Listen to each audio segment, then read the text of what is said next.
I was diagnosed with hypothyroidism. Had no idea what it Was what it did or anything like that. Um, and it, really came for me out of the blue. even though looking back, It was actually a very long journey. in the middle of a pandemic. So, Let's start off. My name is Jamila. I'm in my late is 30s. I can't believe I just said that. Um, and I was diagnosed with a in hypothyroidism.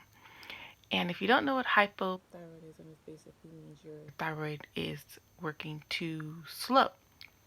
And because of that, it really does affect like your entire body.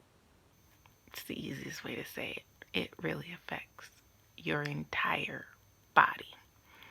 I'm on my Eighth tomorrow will be the 8th week that I actually had. symptoms that I could tell the doctor about. So let's get to how I was diagnosed. So it was a Sunday. And we were at home. I don't even remember what we were doing. Wasn't anything bad. I mean, it's the middle of a pandemic and everything's closed, right? And I remember My stomach feeling a little uneasy. and tired. Brushed it off. Figured I ate something I shouldn't have ate. Matter of fact, we kept blaming it on McDonald's. Monday came along. I didn't feel like going to work, called in. Tuesday came along. Still didn't feel like calling in. Still a little bit queasy. Still a little uneasy. Had headaches and dizziness. Brushed it off. Oh no, I had a fever. I ended up having a fever, and because of the pandemic, you check the temperature twice a day and make sure, doing what you're supposed to be doing to keep your coworkers safe. Wednesday came along, and I started having irregular heartbeats. My dizzy spells were crazy, headaches. Still had this insane nausea and diarrhea issue. So my job requires on the third day of calling in, you have to get a doctor's note. So I have a telephonic visit with my doctor and telling her all these symptoms I'm having, from hot flashes, cold flashes, um, diarrhea, vomiting, heart palpitations, dizzy spells, headaches, and like I was cold. Like it was so cold, my bones hurt. and she's like, okay, we need to get blood work done. Well, let me start off. She immediately went to heart and thyroid. And of course, I'm thinking my thyroid's going to be fine. So it's got to be either my heart or in my head, right? And she was like, we can't get you into a doctor's appointment for your blood work until you have a COVID test. COVID test come back negative. She works my thyroid. She said it's a little elevated, but not necessarily enough. We need to, I'm going to take you off for next week. We're going to go ahead and start looking into your heart. Looking into my heart. I remember it was just like an EKG done in the office setting, but we were there for like 2 hours because by this time it's already been like 2 weeks. I don't think I've worked a day, and they were literally testing me at that moment in time for everything. Like they were looking at my mouth. Of course, by then I'm dehydrated because I'm not eating or drinking because I'm extremely nauseous. And my thyroid level was elevated. So they diagnosed my thyroid primarily by looking at 3 different blood works. The TSH, which is basically the hormone that's producing. Your T4, which are called like free, they're roaming within your body, and they convert to a T4, which is free, which is like floating through your body to be activated if you're low onto T3. T3 is what's used to convert into energy. Something like that, based upon the research I've done the last couple of weeks. And my TSH was high, and then my T3s, T4s were low. So, they put me on a medicine for my stomach because my main issue was stomach fatigue, headache, and dizziness. And let's see, they did that. No, I ended up having like a dizzy spell in the hospital or the doctor's office, so they gave me a shot for nausea. They put me on like Pepsid for GERDs because they were concerned about it developing into an ulcer. And now we're like, by this time, we're like on week two and a half, three. I've worked half a day. I literally went to work for half a day. My doctor called, asked if I took my medicine. I told her no because one of the medicines they gave me was for nausea and it wipes you out. And I literally will take it, and half an hour later I'm asleep. It's that bad. Um, oh, and the other thing I was dealing with that I don't think I talked to was extreme fatigue. Like the story I tell everyone was I put away dishes and went to sleep for 5 hours. Taking a shower makes me go to sleep. Walking to the post office, not the post office, the mailbox, and I'm tired. It's the weirdest thing I've ever experienced in my life. I remember being in my 20s and going out and partying for 3 days straight and not being as tired as I am with hypothyroidism. and so Um, Anyways, I worked one day. They sent me home, took me off for the rest of the week. And she's monitoring me. My doctor's calling me. They're telling me to do more blood work, do more blood work. So, mind you, most of these appointments are being done telephonically. And so finally, she's like, we need to get you in again. So we get in again, and I remember telling her, like, I feel literally crazy because, one, by now I think we're on week 4 of me being sick. um and nothing is letting No. And she was like, okay, well, in that time I think I I did 2 more blood tests, and this time they tested my thyroid antibodies or something like that. And that's where it showed that it was out of whack. Like, seriously out of whack. Like, the other ones were a little high or a little low, but not enough for you to be like, oh, you have a thyroid condition. It was the antibodies, and it was not on the normal chart at all.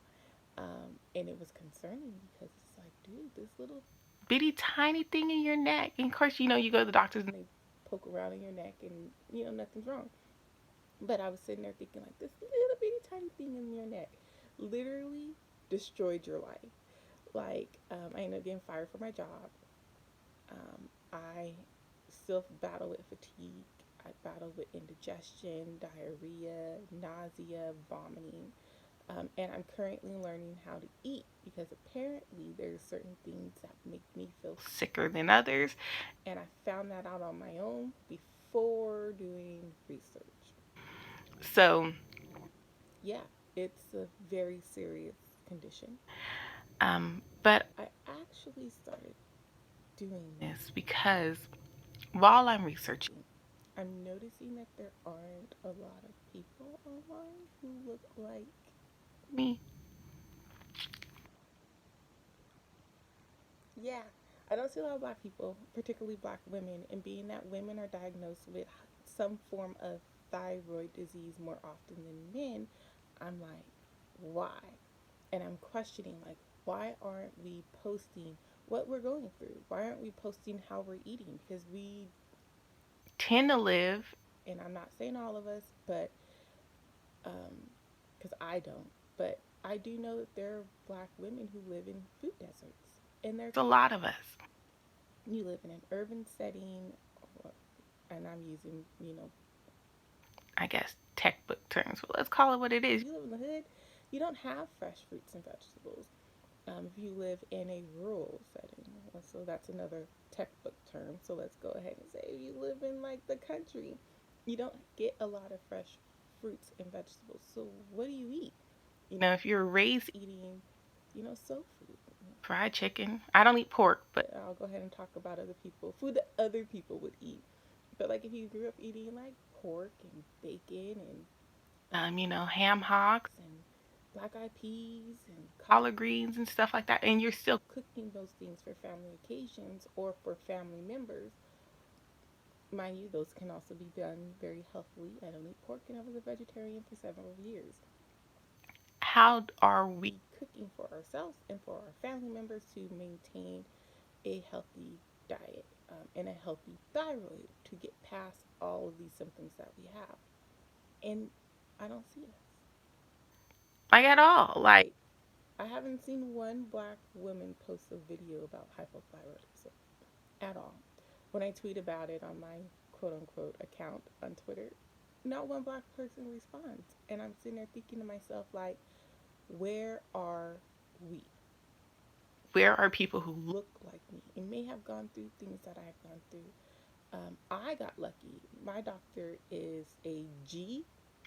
I'm more A holistic person than a pill person, and she's very much so aware of that. So even when we talked about putting me on pills, she started me on an extremely low dose and suggested food that I eat to heal my gut, to heal my thyroid, um, such as like sauerkraut, which I love, so I don't have a problem with that. Pickles, basically fermented vegetables, which I have no problem with. I can eat those all day long. Um, Yogurt, have no problem with. I like yogurt. Some fruits and berries, and cutting back on wheat. I can do that. That's not a problem for me if it means that I don't have to take a higher dose of this thyroid pill that they have me on. And I can eventually get off of the stomach pill. as long as they think that I'm not going to develop an ulcer. So, anyways, I was like, where's us? Where's me? Where's the people who look like me? And then I thought about my symptoms. My symptoms probably started 6 months ago, if not a little longer. But there are things going on in my life, and I ignored them Um, because I personally thought it's just stress. We're in the middle of a pandemic. I go to a workplace every day. My company was in the process of being bought out. I had no idea if I was going to have a job come June. And then, of course, from June, it was pushed to September. And then from September, it was pushed to October. I was a I just been promoted to a supervisor right around the time that they were talking about a buyout. I had no idea if I was going to keep my salary. Um, and so I was ignoring everything. Uh, like it all, the fatigue, the stomach ache, the headaches. Like I don't normally get headaches. I do suffer from vertigo, and I don't get it very often because I've learned my triggers. Like I learned that I cannot um, let myself get too dehydrated. So I try to drink water, which is really hard to do in a middle of a pandemic because I didn't like using public restrooms, including the restrooms at my job. So I had a little method of making sure I drank enough water so I wouldn't have to use the bathroom at work. Don't judge me. Um, but, and making sure you're eating right. So, I was making sure I was eating things high in vitamin D. I was making sure I was eating things high in vitamin E, vitamin K, vitamin C. We went to drinking orange juice every morning. Just like things like that. I didn't like going into places where there were going to be a lot of people. So I started doing cold lunches to work. And then when I got tired of cold, I bought a thermos so that way I could still eat what I consider fairly healthy, um, but not be around people where I could possibly contract COVID. a lot of that had to do with The fact that, I have people in my life that are high risk, my mother, my grandmother, my niece, and now me, because I have an autoimmune disease. Um, so that was all going on. So in that time, I was dealing with like headaches, slight dizzy spells, nothing really big, extreme fatigue. And you just kind of push it off. You're standing in line for 5 hours to get toilet paper. Of course you're tired, or having to run around to multiple stores because this store has food, but this store doesn't. This one has beans, this one has rice, this one has meat. It's only pork. Let's go over here and see if they have any chicken or beef. And it was, or finding out that someone that who's high risk is in need of something. So now you're going to the store to get what they need. So that way they aren't going out. Although I live in an area that has food delivery, it was months before food deliveries became like stabilized again. So Amazon becomes your best friend because you can order on Amazon and ship it to whoever you want. Um, but yeah, like I was dealing with all that, and I remember back in like November and December, just being cold, like all the time, cold. Didn't think of it. I thought, it's the winter months. You're gonna be cold. Just put on an extra pair of socks. I was like wearing wool socks all the time in Southern California. Yeah. And so I was dealing with that, and I remember having extreme dry skin. But I remember this winter being cold, so I kind of like ignored it. But like, I ended up getting like patches of dry spots on my body, and like I have scars from them, like on my waist and on my back. Um, and then the other weird thing that was happening was my hair is shedding. Like I already have fairly thin fine hair, I guess you would call it. I don't necessarily call it thin, but It just comes out in clumps. when I wash it. So, and then I developed dandruff, which I thought had to do with the dry weather. So, I'm battling all these things, and then I'm diagnosed with hypothyroidism. Um, and then all of a sudden, It clicks. Like I start researching, and it's like, oh my God, I had that symptom. Oh my God, I had that symptom. Oh my God, I had that symptom. And had I paid attention to to my body. and not the external factors going on, I could have practiced. I could have been fixed a long time ago. I'm on week 8, and I still wake up with headaches. I still have extreme food sensitivity. Like we have figured Out there's things I cannot eat. Wheat and I don't get along. I found out I can eat rye bread, sourdough bread, and sprouted bread. White bread still messes with me a little bit, but nowhere near as much as wheat bread. Flour tortillas, no way. In a quesadilla, I thought I was gonna die. Um, some dairy is fine. Um, oh, oh, oh. I can eat grits. I cannot eat cream of wheat or oatmeal. Now, I was raised, for the most part, once you hit a certain age, grits are not to be sweet.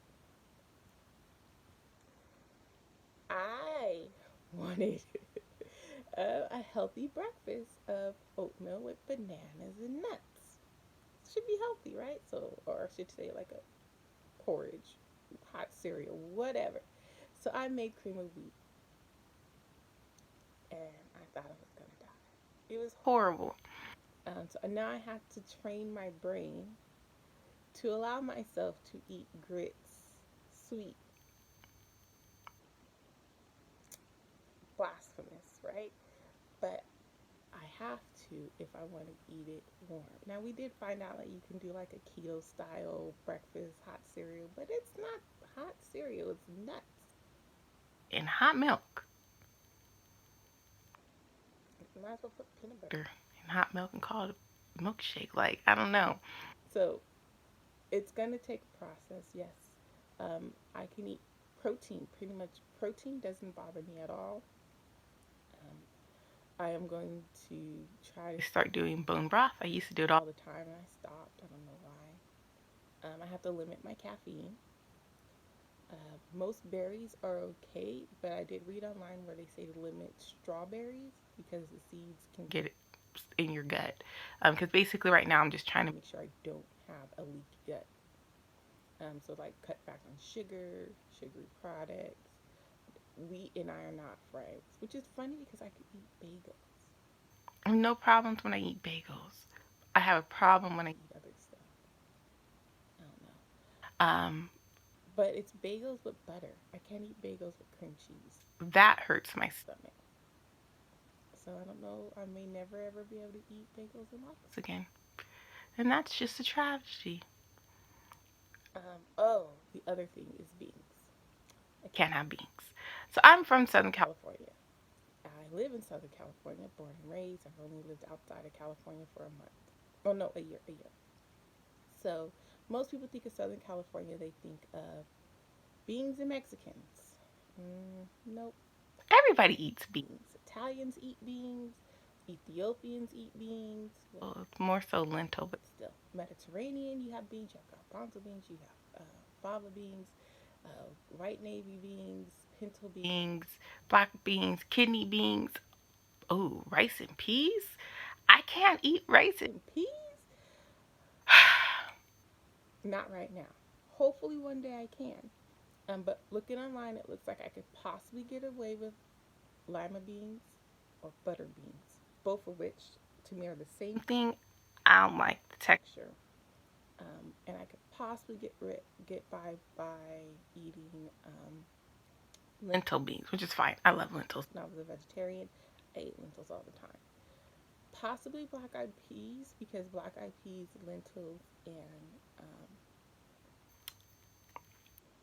lima beans have a similar texture, I guess you would say, or plant family.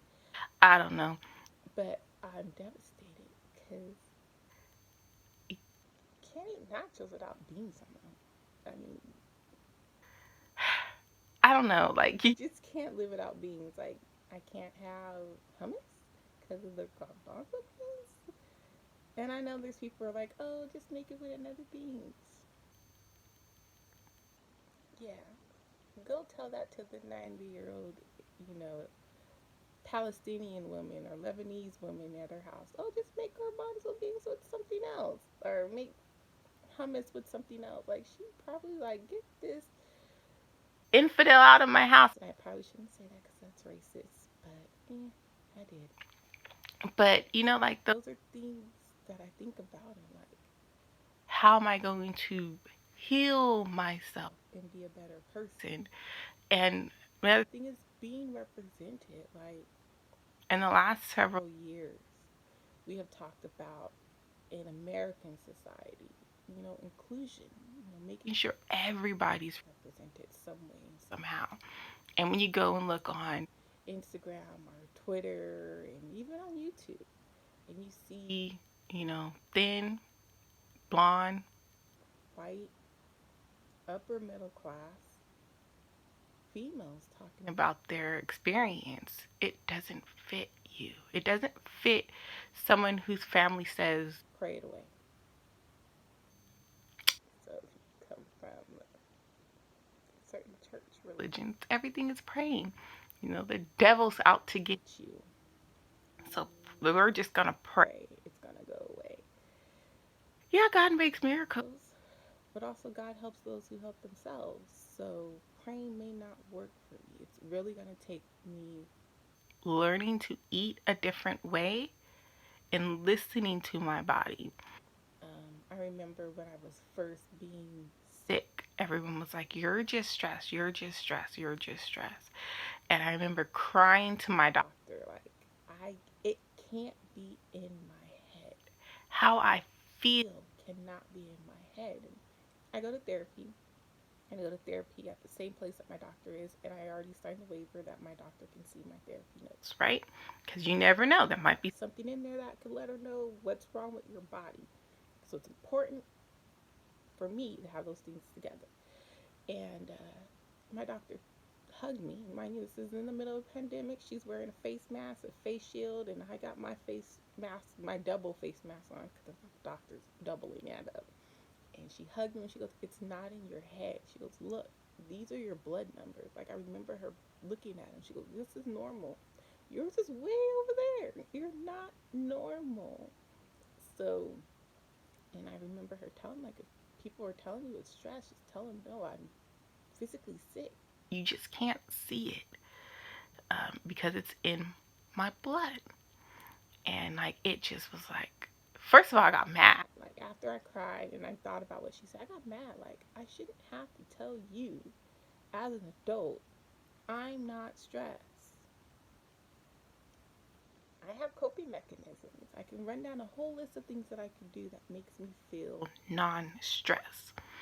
And those are things that I've developed over several years, several long years, to make sure I don't get stressed.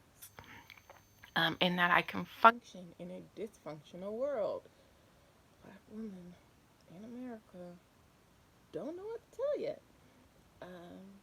And it was just, I got mad because, like, I shouldn't have to tell people, like, I physically am ill. Physically, like, I have days where I can't get out of bed. I have days where a 5-minute shower makes me go to sleep. I have days where I can't eat or drink. Like right now, our goal is to try to get me to drink 30 ounces of liquid a day. 8 ounces of those go with my first pill. So I only have to drink 22 ounces of liquid a day on my own, and I struggle with it. I probably eat 2 meals a day. Normally breakfast, which is normally fairly light, and a dinner. I can't be out of my house for an extended period of time or get tired. I went to my nephew's first birthday party. I think we were over there for like 4 or 5 hours. The next 3 days I slept. The next day, I had headaches, abdominal pain, dizzy spells. 4 hours Sitting in the kitchen with 4 other adults, maybe 5 or 6. It was like 6 adults, a couple of kids, and there's only one toddler. and it wiped me. Yeah. And like right now, I don't have health Insurance because I was fired, so it's like I'm trying to be extremely cautious. I'm trying to make sure I eat and drink and took either Cobra kicks in or what is the other one? Covered California, also known as Obamacare, also known as American Care Act. Because I do need to get another set of blood work done. Like now, my blood work is supposed to be done like once a month until we're at a stable level. And that way, of course, if we need to double medication or anything like that, that can happen. But yeah, that's it. So ultimately, I want to say, sis, if you're not feeling good and you're being told it's stress, it may not be. I want you to take care of yourself as well as you take care of everybody else in your family. As much as you work hard, as much as you care for everybody else, go to your doctor and ask them to take a complete thyroid test. So that's going to be your antibodies, your T4s, your T3, and your TSH to make sure it's at a balanced level or a healthy range or even a normal range. I can tell you I found out that high norm for me can trigger stuff because I got to high norm and still was not feeling good. So they're trying to get me to like mid to low norm. But yeah, especially if you suffer with, if you're having dizziness, headaches, and stuff like that, it could be, or heart palpitations. That can be part of your heart health. So you definitely want to go ahead and take a look at that. But any other symptoms, have them check it. They say 1 in 8 women is diagnosed. And I know as a Black person, you have to be your greatest advocate. I really just got lucky with my doctor. She listens to me. I did have a doctor's appointment with another physician because my doctor wasn't available, and he kind of like brushed me off and took me off for a day. The next visit was with my doctor, and she was like, instantly she knew it was thyroid, and it was probably the best blessing I got. Because if I would have had another doctor, I'd probably be still trying to figure out what's wrong with me.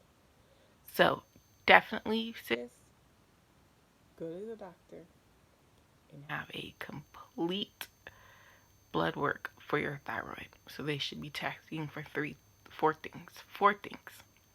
And that's what I'm going to say. I'm going to try to post regularly based upon how I feel and what I'm researching and what I figured out. I know this is a lot, but this is 2 months worth of stuff that's been on my brain. So hopefully my next videos will be a little bit shorter. That's my game plan. And I don't know how long I will be doing this because recording will always be based upon how I feel. If I don't feel good, I'm not recording. If I feel great, you might have a whole bunch of videos. I don't know if y'all can handle a whole bunch of me on TV or on YouTube, but that's what I'm going to say. Thank you for everyone who watched. I appreciate it. I hope I've touched someone. I am not a medical professional at all. So if you have symptoms, please contact your medical provider and stay in contact with them. My doctor and I, even though I don't have my insurance anymore, we still send each other emails about an update because I am planning on keeping her as my doctor. I let her know how much I'm drinking. I keep records of how much I'm drinking, how much I'm eating, what I'm eating. And I should let you know there was several weeks where I couldn't eat more than a cup of food and I couldn't drink more than 12 ounces of water. I didn't lose no weight. That's thyroidism for you. But yeah, that's what I wanted to say. And I'll try my best. But again, I want to say thank you. And if you have any type of thyroid symptoms, just go get checked out. You matter to me and to everyone who loves you. And if you're like me, someone who cares for a lot of people and is always willing to be there, those people still need you.